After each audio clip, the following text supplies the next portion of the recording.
Pernah kebayang nggak gimana kalau fisika kuantum yang super rumit itu ternyata nyambung banget sama spiritualitas? Nah, kali ini kita bakal bedah sebuah gagasan yang wah luar biasa. Gagasan yang coba menyatukan dua hal tadi buat ngasih kita kacamata baru dalam melihat realitas. Siap-siap ya, karena ini bisa jadi bakal mengubah cara kita memandang segalanya. Oke, jadi alur bahasan kita kira-kira begini. Pertama, kita akan lihat soal dua wajah realitas. Lalu, kita masuk lebih dalam ke alam lokal atau sisi keagungan yang terpisah. Terus, kita jelajahi lawannya, alam non-lokal, sisi keindahan yang justru terhubung.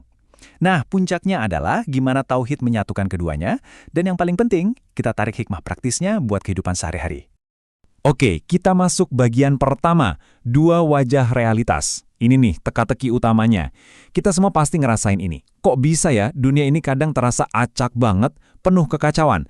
Tapi di saat yang sama, kita bisa lihat ada keteraturan yang begitu sempurna di dalamnya.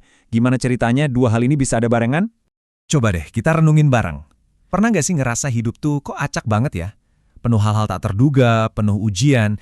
Tapi pas kita lagi diam, lihat bintang di langit, atau bahkan cuma merhatiin detail urat di sehelai daun, kita sadar ada keteraturan yang luar biasa.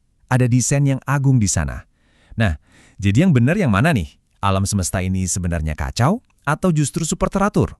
Nah, kerangka pemikiran inilah yang menawarkan semacam kode kosmik, sebuah kunci buat ngebuka misteri ini. Jadi gagasan ini nunjukin kalau dua wajah yang kelihatannya saling bertolak belakang itu sebenarnya cuma bagian dari satu kesatuan yang sama. Keren kan? Baik, kita bedah satu-satu ya. Kita mulai dari yang pertama, alam lokal.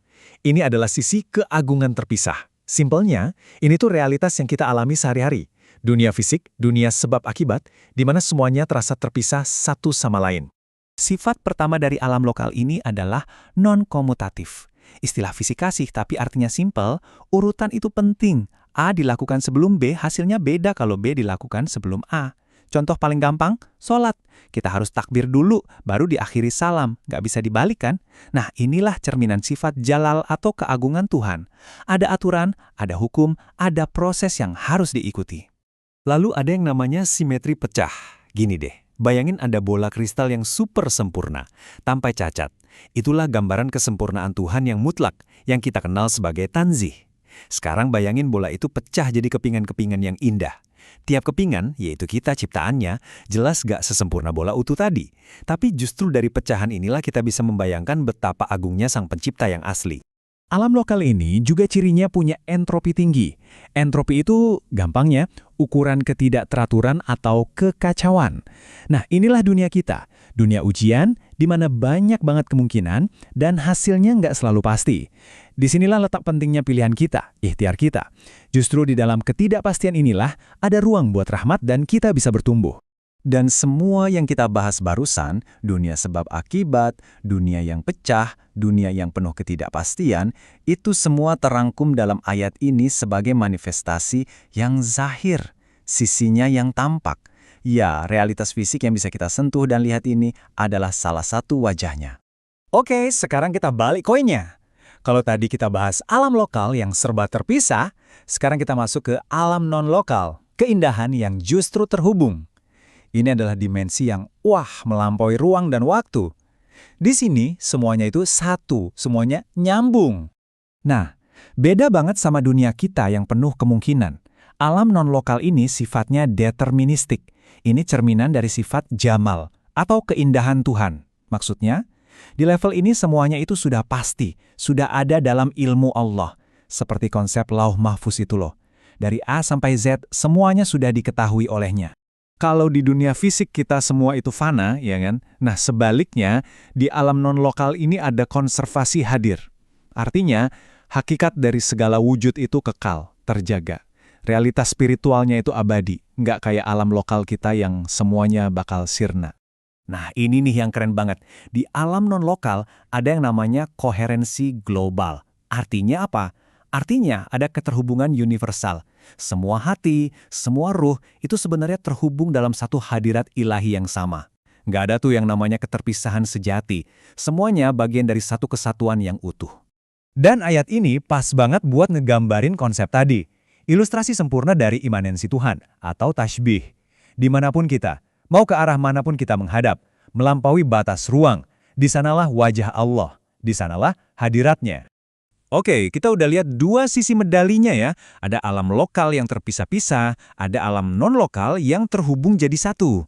Kelihatannya kan kontradiktif banget kan? Terus gimana ceritanya dua hal yang bertentangan ini bisa jadi satu? Nah, disinilah konsep tauhid masuk sebagai jawabannya. Jadi, tauhid di sini bukan cuma berarti percaya Tuhan itu satu. Maknanya lebih dalam dari itu.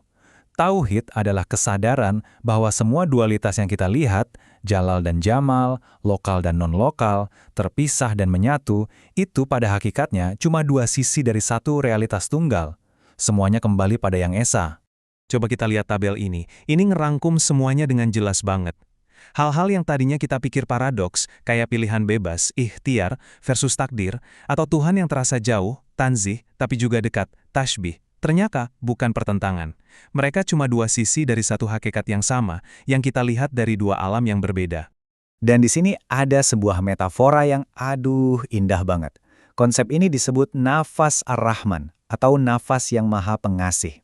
Gini analoginya. Alam lokal dengan segala ujian dan penyebarannya, itu ibarat hembusan nafas keluar, ekspirasi. Sementara alam non-lokal yang penuh rahmat dan penyatuan, itu ibarat tarikan nafas ke dalam, inspirasi. Keduanya adalah satu siklus nafas ilahi yang sama, yang menghidupkan seluruh alam semesta. Oke, teorinya emang keren banget. Tapi pertanyaannya sekarang, so what? Apa gunanya ini semua buat kita? Gimana cara kita nerapin pemahaman yang dalam ini ke kehidupan sehari-hari? Nah, sekarang kita bahas hikmah praktisnya. Kuncinya itu seimbang.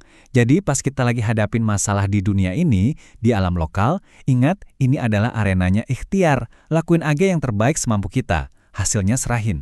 Tapi sebaliknya, pas kita lagi ibadah, lagi sholat, lagi zikir, coba rasain koneksinya. Masuk ke mode alam non-lokal. Sadari kalau di level ruhani, kita semua ini nyambung dalam hadiratnya. Dan ternyata, ibadah-ibadah utama kita itu secara sempurna ngegabungin dua alam ini loh. Coba lihat, sholat, gerakannya berurutan dan fisik, itu sisi lokalnya. Tapi hati kita terhubung melampaui jarak ke Ka'bah, itu sisi non-lokalnya. Puasa, kita nahan lapar fisik, itu lokal. Tapi tujuannya mengangkat jiwa, itu non-lokal. Haji juga sama, ritualnya super teratur, itu lokal, tapi esensinya jutaan orang lebur jadi satu tubuh, nah itu non-lokal banget. Dan ini mungkin rangkuman yang paling dalam dan paling indah dari semuanya. Rahmat Allah itu komutatif, kayak alam non-lokal, artinya urutan gak penting. Mau kapanpun kita tobat, gimana pun cara kita kembali, pintu ampunannya selalu terbuka. Tapi hukum Allah di dunia ini non-komutatif, kayak alam lokal. Ada sebab akibat, ada proses. Urutan perbuatan kita itu penting dan ada konsekuensinya. Jadi, semua pemahaman ini sebenarnya ngebuka sebuah pintu baru. Pertanyaan yang tersisa buat kita renungkan bersama adalah, gimana ya pasangan dualitas jalal dan jamal, lokal dan non-lokal ini, bisa bantu kita memahami konsep tasawuf yang lebih dalam lagi, kayak wahdatal wujud atau wahdatal suhud. Ini jelas bukan jawaban akhir, tapi justru sebuah awal dari penjelajahan spiritual yang jauh lebih mendalam.